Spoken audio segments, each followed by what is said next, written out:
Bismillahirrahmanirrahim. Kita teruskan ke tajuk ke-9, iaitu beriman kepada qada dan qadar. Walaupun tulis pelajaran ke-14, tapi kita tajuk ke-9. Kredit kepada guru-guru yang menyiapkan slide ni, saya pinjam daripada website sebenarnya. InsyaAllah kita berkat hasil apa yang guru-guru buat, kita akan cuba terangkan dengan cara yang terbaik. Qada, dari segi bahasanya menyempurnakan sesuatu. Bahasa Arab kan? Menyempurnakan sesuatu. Daripada istilah pula ketentuan Allah yang azali, maksudnya yang lama, sebelum kita ada lagi, terhadap semua makhluk azali. Contoh, Allah menentukan sejak azali akan mencipta manusia di muka bumi. Okay?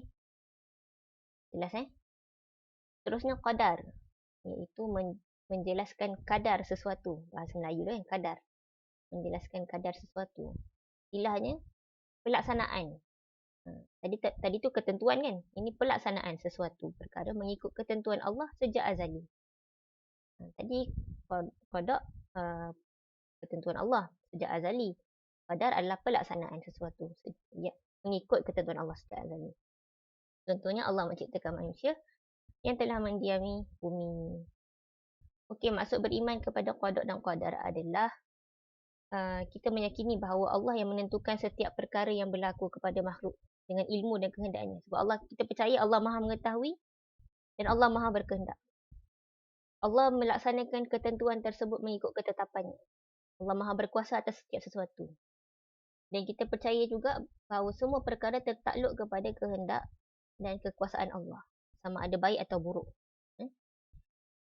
Sebab mustahil sesuatu perkara berlaku tanpa izin Allah. Dan kita juga meyakini bahawa semua ketentuan Allah mempunyai hikmah terhadap hamba-Nya. Ini satu benda yang di luar ilmu kita lah. Sebab Allah menentukan tu, Allah Maha tahu, tapi kita punya ilmu terbatas kan. So ada hikmah setiap ketentuan Allah tu. Okey, dalil-dalil menunjukkan kewajipan kita beriman kepada qada dan qadar. Yang pertama surah Ali Imran ayat 47.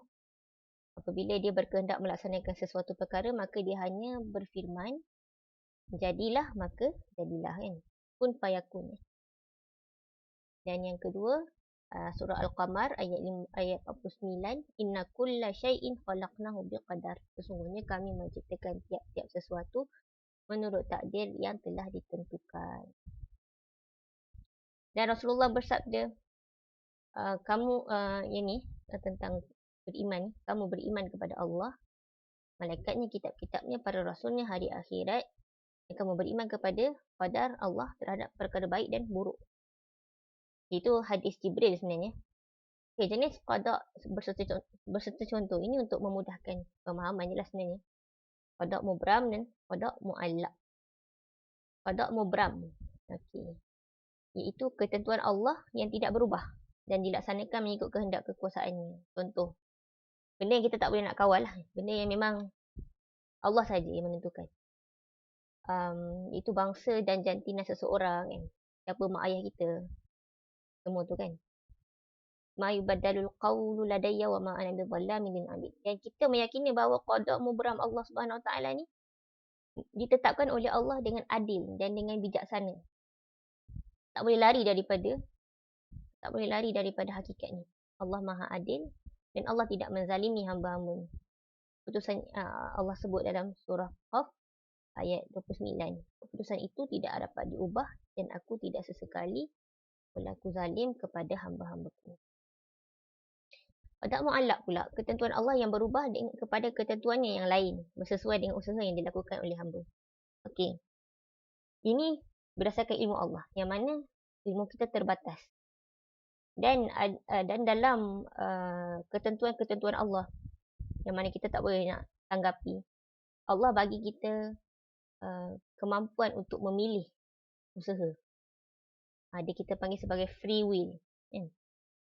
Dan pada tempat-tempat yang Allah bagi kita kemampuan memilih dan berkehendak, contohnya nak buat maksiat ataupun nak buat ketaatan, pada tempat-tempat itulah kita bertanggungjawab atas pilihan kita. Pada waktu itulah adanya dosa dan pahala. Okay. Dan usaha kita lah akan menentukan natijahnya kan. Dan natijah tu hanya Allah yang tahu. Okay. Dan nak tak nak, kita tak boleh lari daripada prinsip tadi. Bahawa Allah tu maha adil dan maha penyayang. Okay, seterusnya. Contoh. Orang yang sakit, dia beri kesembuhan. Kan? Sebab dia berdoa dan dia pergi berawat. Seorang yang murid, dia belajar sungguh-sungguh. Allah berikan kecemerlangan kan. Dan sebagainya. Semua tu dalam ilmu Allah Subhanahu Wa Taala. Tapi Allah bagi kita kekuatan, kemampuan untuk memilih usaha. Contohnya surah Ar-Ra'd, likulli ajalin kitab, yamhullahu ma yasha wa yuthbit wa indahu ummul kitab. Tiap-tiap satu ada baginya tempoh yang telah ditentukan. Allah menghapuskan apa jua yang dikehendakinya dan menetapkan apa jua yang dikehendakinya. Dan pada sisinya ada ummul kitab, iaitu Lauh Mahfuz. Okey, konsep usaha dan tawakal. Walaupun ditentukan takdir, kan? Walaupun kita yakin, dia bukan sepatutnya tak payah pakai perkataan walaupun kan. Tapi Allah Subhanahu Wa Taala menyuruh kita dalam Al-Quran untuk berusaha dan tawakal. Banyak ayat-ayat dalam Al-Quran yang menyuruh kita berusaha dan bertawakal. Contohnya surah Ali Imran ayat 159. Apabila kita telah berazam, bila engkau telah berazam, maka bertawakallah kepada Allah. Sesungguhnya Allah mengasihi orang-orang yang bertawakal. Tawakalnya apa? Tawakalnya mewakilkan. Ataupun kita menyerahkan sesuatu perkara kepada Allah. Dan kita mewakilkan sesuatu kepada orang yang paling layak diwakilkan. Contohnya kita nak wakilkan seorang murid untuk wakil sekolah kan. Untuk pertandingan, kita akan wakil pada orang yang paling kita percaya dan mahir. Macam tu juga kita bertawakal tentang nasib usaha kita. Kita dah berusaha, lepas tu kita bertawakal atas keputusannya. Apa saja yang Allah bagi selepas kita berusaha tu yang terbaik. Sebab kita wakilkan kepada Allah yang maha tahu. Allah yang maha bijaksana. Allah yang maha penyayang. Tak akan menzalimi kita. Contohnya kita usaha banyak-banyak. Tapi Allah bagi sikit je lepas kita bertawakal. Mungkin yang sikit itulah yang berkat. Yang sikit itulah yang paling selamat untuk kita. Mungkin kalau kita diberi lebih, kita melakukan sesuatu yang lain yang tidak bagus. Ataupun ada bahaya yang menanti kita tak tahu. Seperti itulah. Dan kita juga disuruh berusaha. Berusaha menggunakan semua kemampuan yang Allah bagi. Untuk mencapai sesuatu maksud. Banyak kan? Allah suka pakai perkataan wasari'u, berlumbalah kan? Wajahadu kan? Wajahadu, salah tu. Kan? Bersungguh-sungguhlah dan sebagainya. Ada ayat-ayat Al-Quran yang suruh kita berusaha. Okey. Kesan beriman kepada qada dan qadar. Yang pertama, mengelakkan diri daripada perbuatan syirik kepada Allah. Kerana yakin bahawa setiap perkara adalah daripada Allah. Macam tilik nasib dan sebagainya, itu bukan daripada ajaran agama kita. Dan dalam ibadah pula, kita percaya pada qada dan qadar supaya kita tekun melaksanakan ibadah. Sebab kita tak tahu nasib kita ke akhirat nanti, syurga atau neraka. Kan? Walaupun ditetapkan oleh Allah, kita tak tahu. Jadi benda yang kita tak tahu, kita kena usaha. Betul tak? Contohnya kita nak makan. Kalau kita tak makan, kita akan lapar. Takkanlah kita cakap, Allah dah tentukan aku kenyang. Tapi tak makan. Macam mana tu? Jadi ketentuan Allah tu kita tak tahu. Kita disuruh berusaha. Okay, pengakhiran yang paling penting adalah pengakhiran. Kita mengharapkan pengakhiran yang baik. Okay, akhlak Islami. Apa yang kita belajar daripada qada dan qadar ni adalah kita kena bersabar. Dan redha ketika ditimpa musibah. Sebab yakin ada hikmah. Hikmah tu kadang-kadang tak nampak hari ni. Nampak 10 tahun akan datang baru nampak hikmah. Pusing balik baru, rupanya sebab ni Allah bagi macam ni. Kan susah kita nak bersabar sebenarnya. Tapi kalau kita bersangka baik, insyaAllah semoga Allah mudahkan kita menghadapi ujian tu.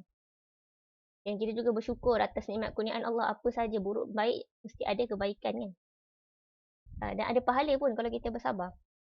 Dan kita berusaha mencapai kecemerlangan. Itulah didikan dalam agama Islam. Okay. Sekian. Wabillahi taufiq wal hidayah. Wassalamualaikum warahmatullahi wabarakatuh.